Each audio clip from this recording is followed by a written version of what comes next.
आवाज मरघट से आ रही थी। वह रुका नहीं, सीधा उसके पास आया। आकर देखता क्या है कि वह औरत धाड़े मारकर रो रही है। उसने सिर से पैर तक हीरे मोती के जेवर पहन रखे थे। बहुत खूबसूरत थी, लेकिन उसका रोना इस प्रकार था कि आंख से एक बूंद आंसू न गिर रहा था। बस सिर धुनती और चिल्ला चिल्ला कर रोती थी। बीरबल उसका यह हाल देखता रह गया। फिर उसने पूछा, सुंदरी क्या बात है, इस तरह क्यों रो रही हो? उस सुंदरी ने बीरबल की ओर देखा, फिर बोली, मेरा नाम लक्ष्मी है, मैं राज परिवार में निवास करती हूँ, पर इस समय शनि ने राजा पर आक्रमण कर दिया है। राजा रूपसेन का राजपाट चला जाएगा। वह बहुत बुरी दशा से मृत्यु को प्राप्त होंगे, इस कारण मैं रो रही हूँ। उसकी बात सुनकर बीरबल घबरा गया। बोला, इसका कोई उपाय है जिससे राजा बच जाए? इस पर उस सुंदरी ने कहा, हाँ, अगर कोई देवी के चरणों में अपने बेटे की बलि स्वयं चढ़ा दे तो राजा रूपसेन पर आया शनि भाग सकता है। इस बलिदान से ही देवी प्रसन्न होकर राजा रूपसेन का संकट दूर कर सकती है। लक्ष्मी की बात सुनकर बीरबल गंभीर हो गया। वह वापस लौट पड़ा। संयोग कुछ इस प्रकार का रहा कि जब बीरबल राजा रूपसेन की आज्ञा मानकर राजमहल से निकला था तो रूपसेन के मन में आया कि देखा जाए बीरबल क्या करता है। वह तुरंत वेश बदल बीरबल के पीछे पीछे चल पड़ा। उसने श्मशान में हुई इस सारी बातचीत को सुना। वह हैरान रह गया। फिर बीरबल वापस लौटा तो वह भी पीछे हो लिया। बीरबल वापस लौटकर राजमहल नहीं गया। वह अपने घर आया और अपनी पत्नी को उठाकर सारा हाल बतलाया। पत्नी ने कहा, स्वामी के लिए हमारा यह कर्तव्य बनता है। 100 मोहर हम क्यों लेते थे? चलो पुत्र का बलिदान कर दो। वह तैयार हो गई।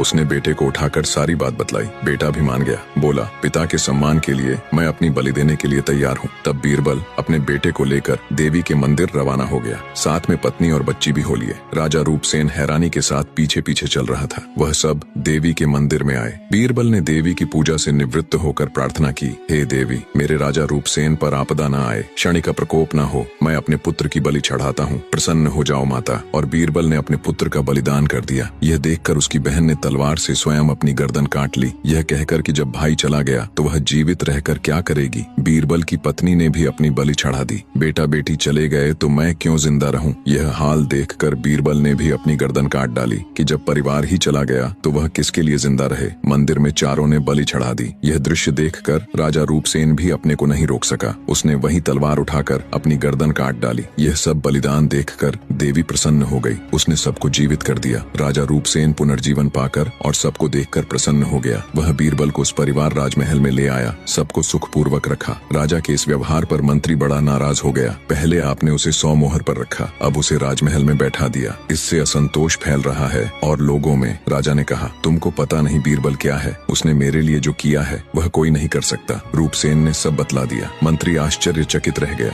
आगे की कहानी अगले वीडियो में। वीडियो कैसा रहा कमेंट करके जरूर बताना।